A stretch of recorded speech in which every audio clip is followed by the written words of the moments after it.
Turizmi. Për turizmin kemi shumë për të folur. Kemi shumë për të folur në çdo qark.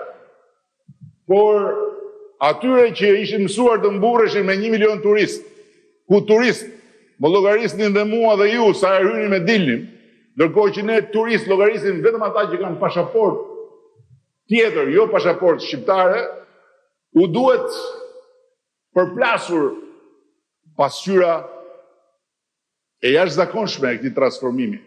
E jashtëzakonshme, është rritur 10 fish Shqipëria turistike. Është bërë trend evropian.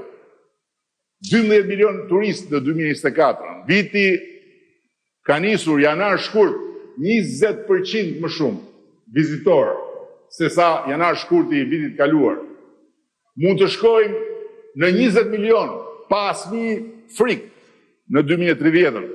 Por nga ana tjetër duhet të ngadalsojmë turizmin masiv dhe duhet të fokusohemi shumë më tepër te turizmi elitar dhe ekologjik. Dhe kemi rrugës projekte madhore, projekte që do të impaktojnë në mënyrë serioze prodhimin e përgjithshëm kombëtar të vendit. Turizmi kontribonte me shumë më pak se 1 miliard euro në ekonomi. Sot jemi thuajse 5 miliard euro të ardhura vetëm nga turizmi. Hotelet, s'kishte një hotel real me 5 yje. Yjet prodhoheshin tek partia. Emrat e hoteleve ishin kombinim me mbiemrash edhe emrash kalamajsh. Sot kemi mbi 50 kontrata me hotele me 5 yje. Të gjitha brandet e mëdha janë të interesuara të vinë në Shqipëri. Dhe keni parasysh dhe gjë. Nga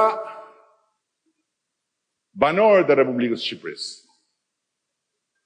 ka pasur një numër shumë të rëndësishëm daljesh jashtë vendit për pushime apo për biznes.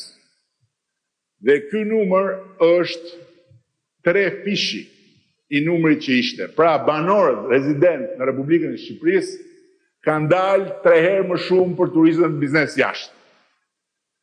Qa tregon kjo? Që janë varfëruar apo që sot kanë më shumë mundësi.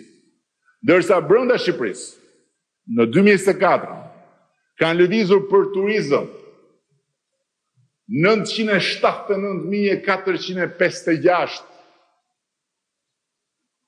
individ. Të gjitha këto janë të regjistruara lëvizjet për turizëm. E pamendueshme. Jo shumë vite më parë. Vim të mjedisi, edhe tek mjedisi kemi shumë për të thënë në të gjithë territorin.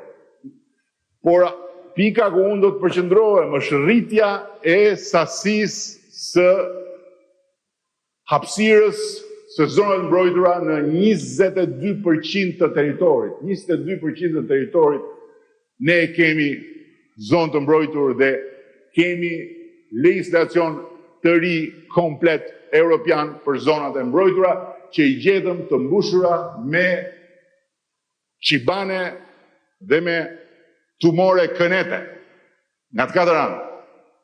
Dhe në Shqipërinë 2030, synimi ynë është që të jemi një vend ku mbledhja dhe riciklimi i mbetjeve jo vetëm janë konform kuadrit BE-s, po janë në një nivel tjetër nga ky që kemi sot, që është ku e ku me atë që kishim, po që është i pamjaftueshëm për atë që duhet kemi.